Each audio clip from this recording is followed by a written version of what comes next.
एक बार एक गांव में संत मोहनलाल जी का आगमन हुआ। वो अपने प्रवचनों के माध्यम से लोगों के अंदर नई चेतना विकसित करते थे। संध्या के समय जब उनका प्रवचन खत्म होने को था, तब राजू नाम का एक किसान उनके पास पहुंचा और उनसे आग्रह करते हुए बोला, महात्मन, मैं एक गरीब मजदूर हूँ। किसी तरह खेतों में काम करके अपने परिवार का पेट भरता हूँ। मुझे खेत में बीज बोना पड़ता है और हल चलाकर मुझे फसल पैदा करनी रहती है, और जब फसल पक जाता है उसके बाद ही मैं अपना और अपने परिवार का पालन पोषण कर पाता हूँ।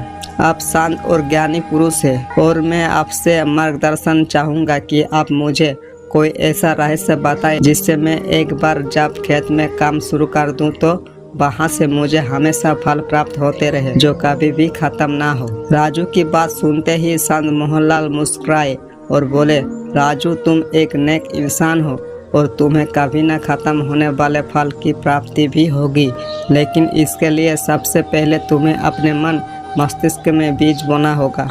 ये सुनते ही राजू स्तब्ध रह गया और बोला, महाराज, ये आप क्या कह रहे हैं? मैं अपने मन में किस प्रकार से बीज बो सकता हूँ और उस बीज से मुझे कैसे फल प्राप्त हो सकेंगे? मोहनलाल उत्तर देते हुए बोले, राजू, ये बिल्कुल ही संभव है। ये बीज कोई साधारण बीज जैसे नहीं होंगे।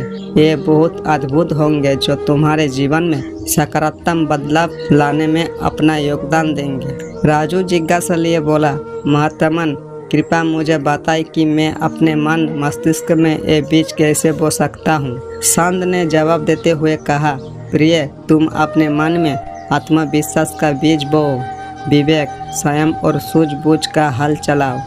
अपने विद्या या ज्ञान के पानी से उसे सींचो और अंत में उसमें शिष्टाचार और नम्रता का खाद डालो। इससे तुम्हें कभी न खत्म होने वाले फल की प्राप्ति होगी, जो कि कभी भी खत्म नहीं होगी। संत मोहनलाल की बातें राजू समझ चुका था और जान चुका था कि जीवन में कभी न खत्म होने फल की प्राप्ति सिर्फ और सिर्फ सद्विचारों के द्वारा ही संभव है। धन्यवाद।